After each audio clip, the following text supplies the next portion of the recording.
حضرات مفسرین کرام د حضرت موسی علیہ السلام په دی واقعا کې د دې خبرې وضاحت کوي چې هر انسان هغه چې کم دینو بعض اوقات د غصې نه مغلوب شي، اگر چې هغه د الله برگزیده شخصیت پیغمبر ولی نه چې څرنګه موسی علیہ السلام یو ناروا سیز وکړو، شرک وکړو، نو هغه ناقابل برداشت او دغه سیز د برداشت کولو قابل هم نو دا سیز، لہذا حضرت موسی علیہ السلام مغلوب الحال شو او دا سیز عیب خبره نه ده.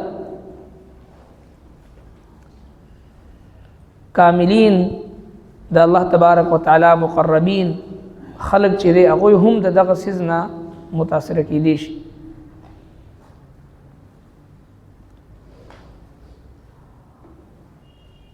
اوس په دې ځای کې الله تبارک وتعالى د بنی اسرائیل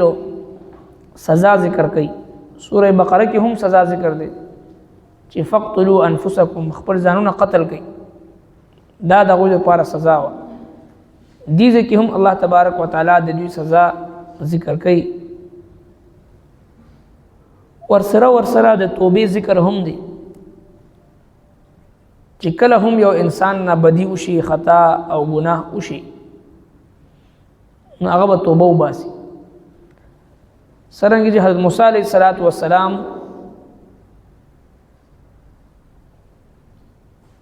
اولو العزم پیغمبرانو کې دی، کلیم الله دی، دا ټول مرتبو باوجود دا غینا اجتهادی خطا وشو په هغه باندې استغفار مو کو، رب اغفر لي ولاخي وادخلنا في رحمتك دی وی. اگر چې قصدن عمدن څه خطا نه و بلکې دې ته اجتهادي خطا وي، اجتهادي لغزش وي،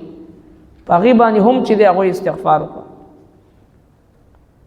نو الله تبارک وتعالى فرمایي چې کوم خلکو بدی وکړه، بد عمل وکړو او بیا توبه وستو، ایمان وروړو، نو الله تبارک وتعالى بخون کې رحم کوون کې. او بیا چې کله د حضرت موسی علیہ السلام غصه یخشوا ختم شو، نو هغه تختیان راوچت کړي، په کوم تختیانو کې لیکل شوی او نسخې لیکل شوی د هدایت او د رحمت.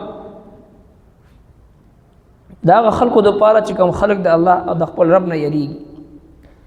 ان الذين بشککم چې اتخذوا العجل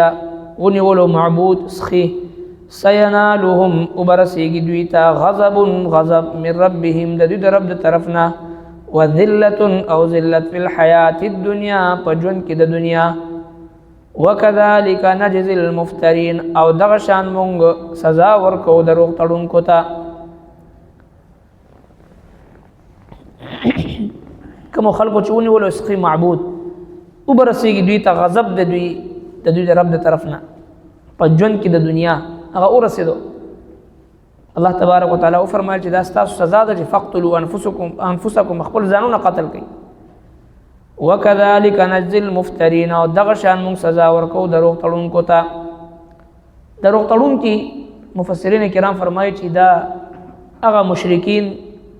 چې کوم د الله تبارک وتعالى پورې افتراء او د ځان نه خبر جوړولي، او قیامت پورې راتلونکي هر بدعتي انسان دې په ضمن کې داخل دي. لہذا یو مسلمان به د بدعت نه ځان بچ کړي. زموږ استاد معاشره دا د بدعات او د رسومات او د خرافات نه ډک دي. چې کله مسلمان ته وی چیرې ستا په دې غم کې چې کوم دا درېمته کې، دا سلوختی کې او دا کال کې او دا ځان نه ورځي ټاکلې دي او ورځي متعین کړي دي د خیرات او د صدقې د ځان نه، دا بدعت دی. په دین اسلام کې د شریعت په نظر کې اس درېم او چهلم او فلان دا خیراتونه او دا رسمونه نشته. بس صدقه او خیرات د شپو ورځ کوا، چې کله مقابل اویږي کوا، ځان نه ورځ متعین کوا، ما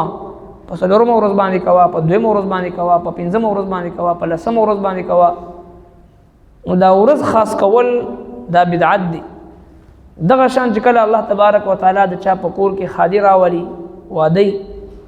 نو هغه ټول خرافات او بدعات او رسومات نه ډک وي،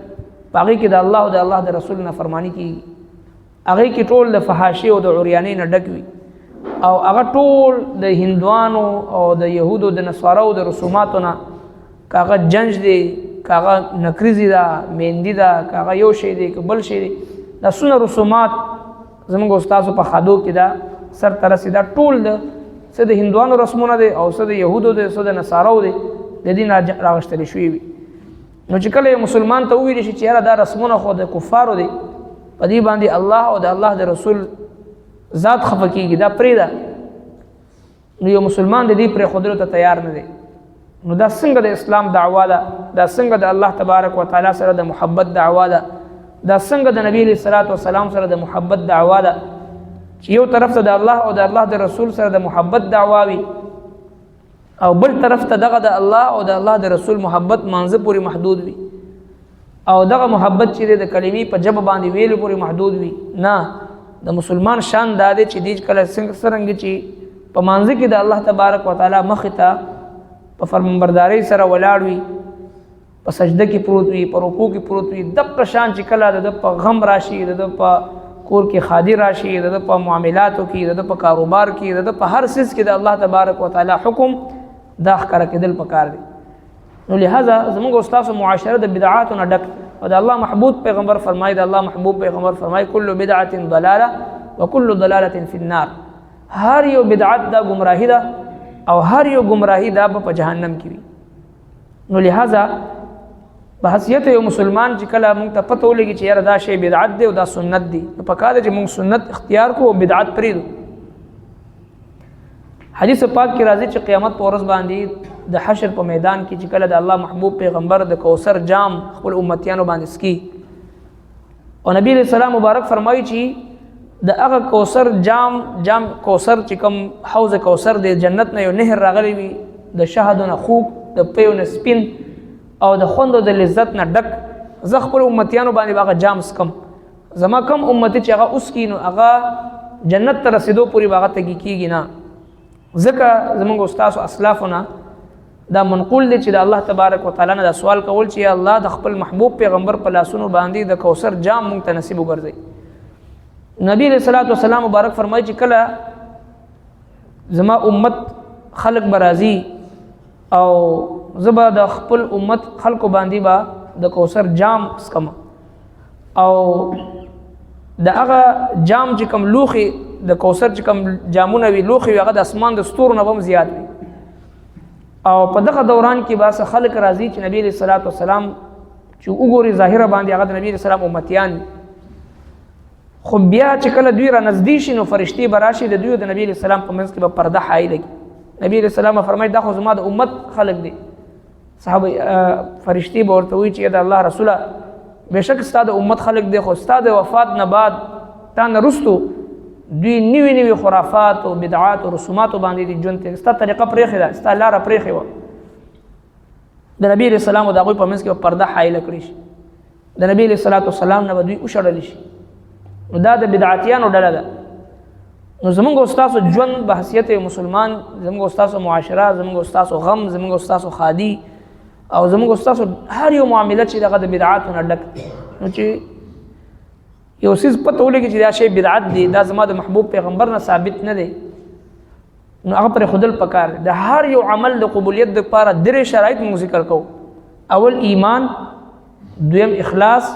دریم چې د اتباع سنت. چې کله دا درې شیزونه په عمل کې نه نو هغه عمل مردود دی.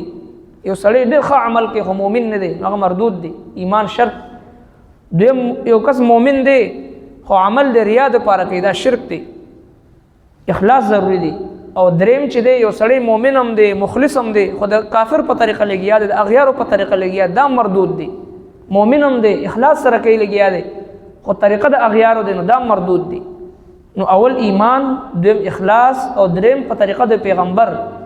ایمان، اخلاص، اتباع سنت. چې کله د درې څیزونه برابر وي نو هله دا شی کامیاب دی، هر عمل مقبول دی د الله تبارک وتعالی په نسبت باندې. او دا د قرآن او د سنت خلاصه ده.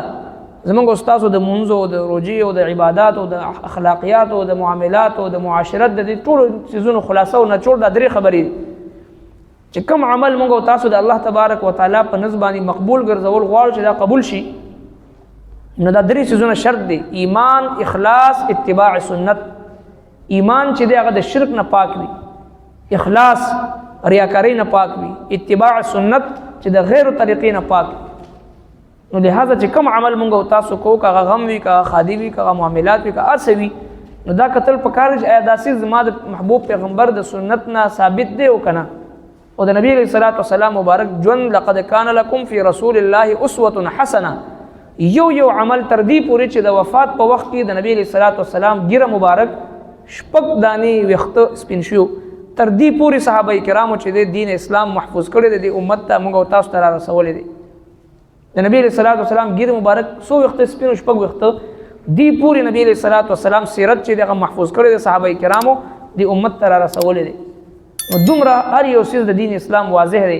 دا نه چې چیز مبهم دی یا پټ دی خبره د عمل ده یو طرف ته د معاشري او د خلکو د پیغور یروي بل طرف ته د الله او د الله د رسول محبت او د غوي طریقه وي نو موږ د معاشري د پیغور د يرنه په غم خاديږي د ټول کفارو طریقو باندې عمل کو او د معاشري او د خاندان او د خلکو د پیغور د يرنه چې د الله او د الله د رسول طریقه پریدو بحثیت یو مسلمان په دې باندې غور او فکر کول پکار ربنا تقبل منا انك انت السميع العليم وتب علينا انك انت التواب الرحيم